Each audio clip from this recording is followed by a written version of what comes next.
Hi! నమస్తే. Welcome to my channel Vasumathi's vlogs. నేను మజ్జిగ కారాలు చేస్తున్నానండి. చాలా సార్లు చూపిచ్చాను. మజ్జిగ కారాలంటే పుల్లటి పెరుగులో బియ్యం పిండి కలిపేసి జీలకర్ర పొడి, ఉప్పు, కారం పొడి, కొంచెము వెన్న వేయాలి. బట్ నేను వెన్న తీసిన మజ్జిగ, పులిసిన వెన్న తీసిన మజ్జిగ అండి. మొత్తం అదే దాంతోనే తడిపాను.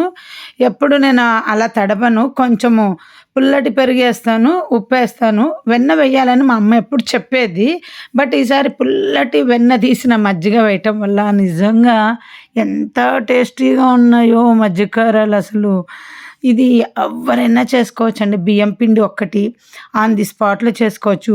ఇప్పుడు సమ్మర్ కదా! బాగా పులుస్తది. పెరుగు మిగిలినదంతా కప్పులో తీసి కలెక్ట్ చేసుకుంటా పెట్టుకోండి.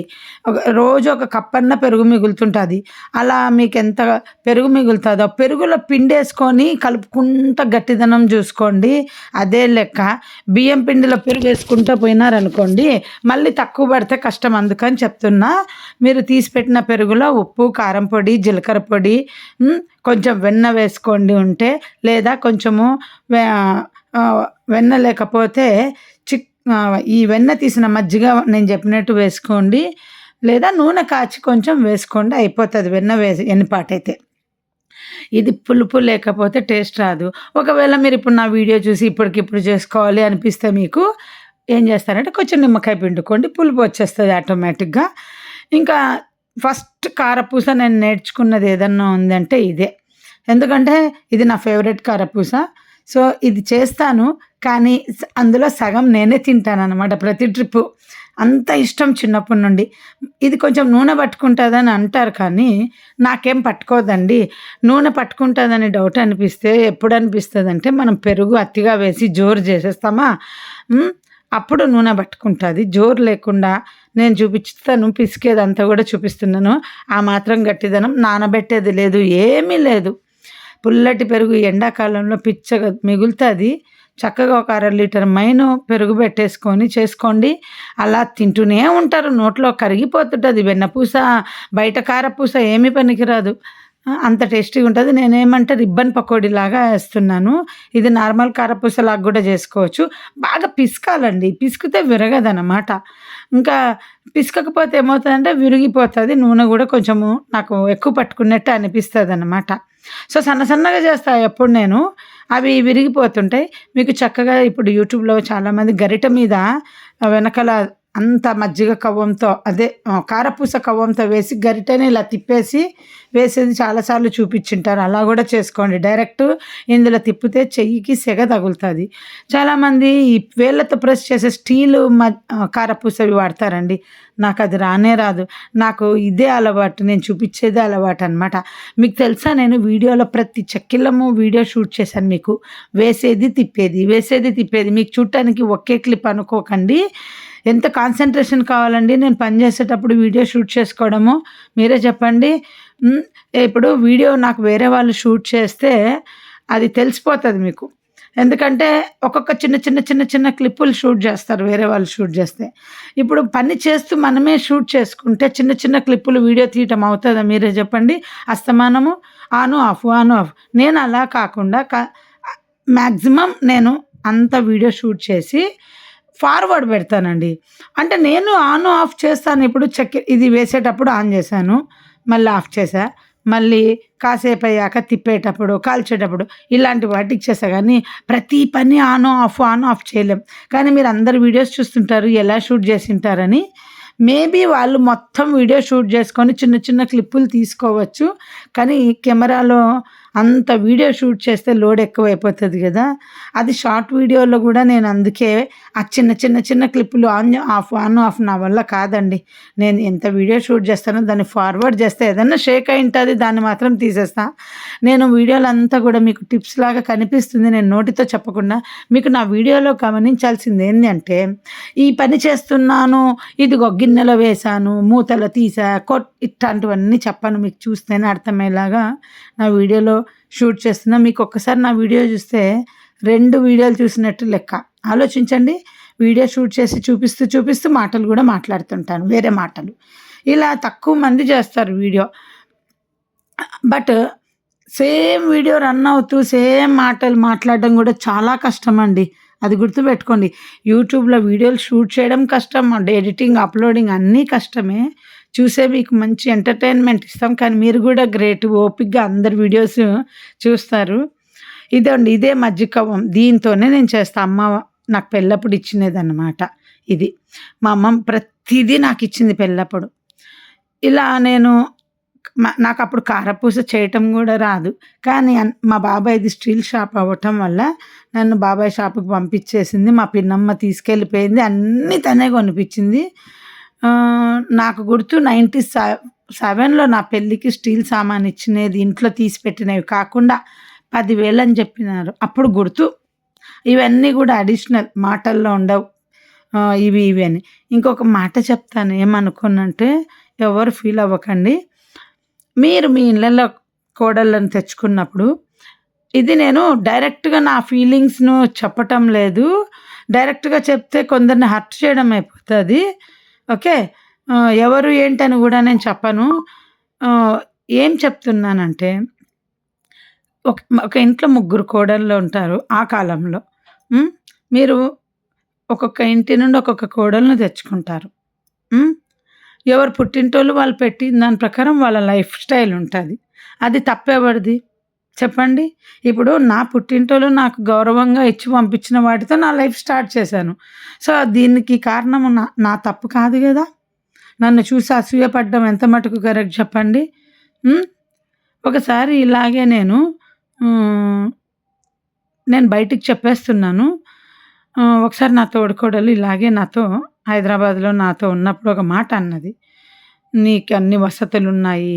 నువ్వు కంఫర్ట్‌గున్నావు." అని అంటే నేనొక మాట అన్నాను. నాకు విని వెక్స్ అయిపోయి ఒకటే చెప్పిన. మా అమ్మ, నాన్న నేను ఆ ఊర్లో ఉండనని చెప్పి సిటీలో ఉంటానని చెప్పి నాకిచ్చి పెళ్లి చేశారండి. ఆ! నేను ఆడ ఉంటానని వాళ్ళకు ఆహ్, లేదు. వాళ్ళొకటే ఎక్స్‌పెక్ట్ జేశారు. ఏమని? మన పాప ఇక్కడికి అప్పుడు, ఇప్పుడు ఎప్పుడో పండగకొస్తది. ఇలా 2 రోజులు ఉండిపోతది. ఆ మాత్రానికి ఆ ఇంటితో మనకేం సంబంధం? ఇల్లు ఎలా ఉంటే మనకేమి? ఫెసిలిటీస్ ఉంటేమి, ఉండకపోతేమి? మన పాప సిటీలో ఉంటది. హ్మ్. అని అన్నారు. ఇది అలా ఇచ్చారు. మరి తనను గూడా తన పేరెంట్స్ అలాగే ఏ ఉద్దేశంతో ఆశించి ఇచ్చింటారు గదా! మరి అది నువ్వు నీ పేరెంట్స్‌తో ఫైట్ చేసుకో. అంతేగాని ఒకరికొకరు తోడికోడళ్ళు ఎప్పుడు కొట్లాడుకోకూడదని జెప్తున్నాను. ఇప్పుడు జనరేషన్‌లో ఎట్లున్నారో నాకు తెలీదు. అప్పుడు నేను ఆ ఫీలింగ్స్‌తో చాలా సఫర్ అయ్యాను. ఎంతో సఫర్ అయ్యేదాన్ని వాళ్ళ మాటలతోటి. హ్మ్. వాళ్ళందరూ కూడా నన్ను మా ఆయన సుఖపెడుతున్నట్టు ఫీల్ అయిపోయేవాళ్ళు. నా పుట్టింటోళ్ళు నేను కంఫర్ట్‌గా ఉండాలని నాకన్నీ ఇచ్చి పంపించారు. సో, అది తప్పు నాదేంటి?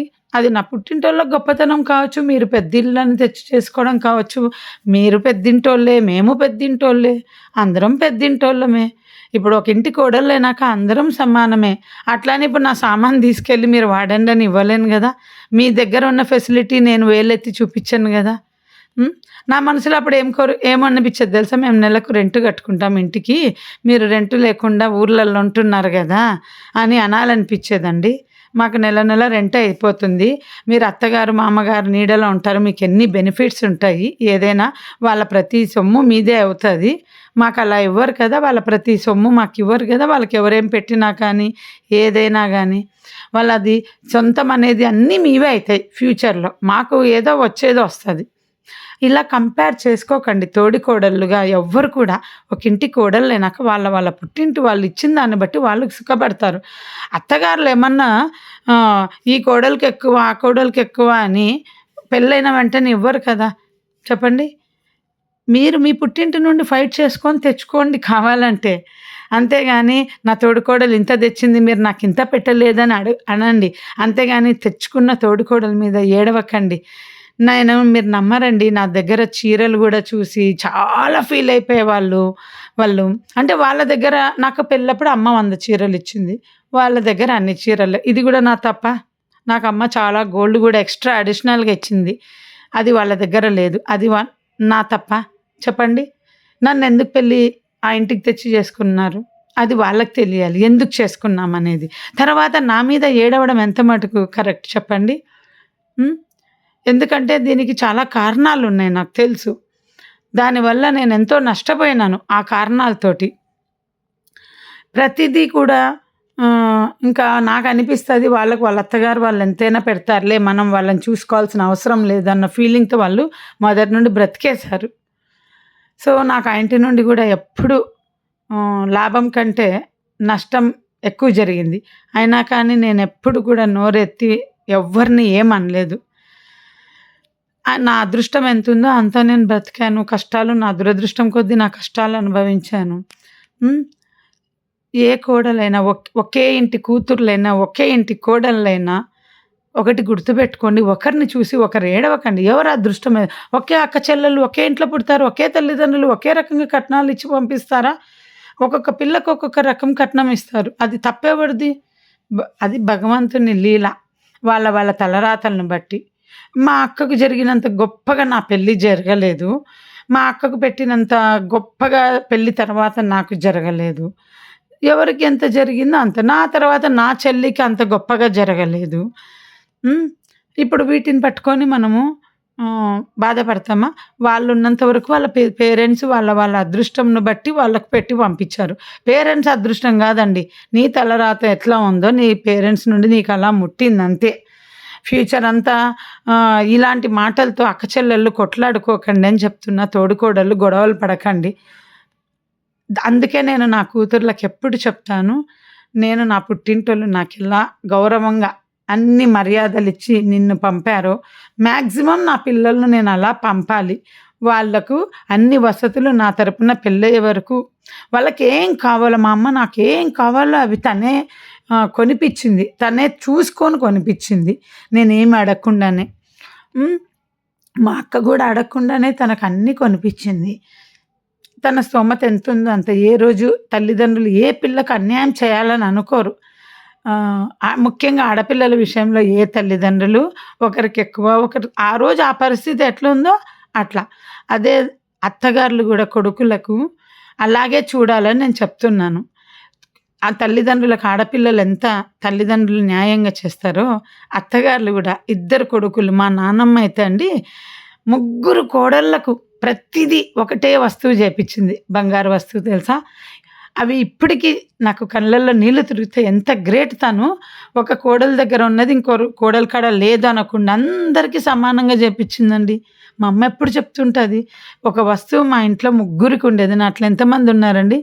నాకు తెలిసి ఒక ఆవిడ ఉండింది. అంటే చనిపోయింది ఒకసారి ఒకావిడ. ఈ హార్ట్ అటాక్ వచ్చి చనిపోయారనమాట ఒక సంవత్సరం కిందట. ఆవిడ ముగ్గురు కోడళ్ళకి అలాగే డ్రెస్సులు తెస్తానండి నేను. ఏదన్నా డ్రెస్ కొనుక్కుంటే ముగ్గురికి తెస్తాను ఒకటే. కలర్‌లు వేరు అని అంటే చాలా ఆనందం అనిపించి అట్లా ఎంతమంది ఉంటారండి. హ్మ్. ఊర్లో ఉన్న కోడలైనా, ఉద్యోగం చేసే కోడలైనా అందరిని సమానంగా చూసేదావిడ.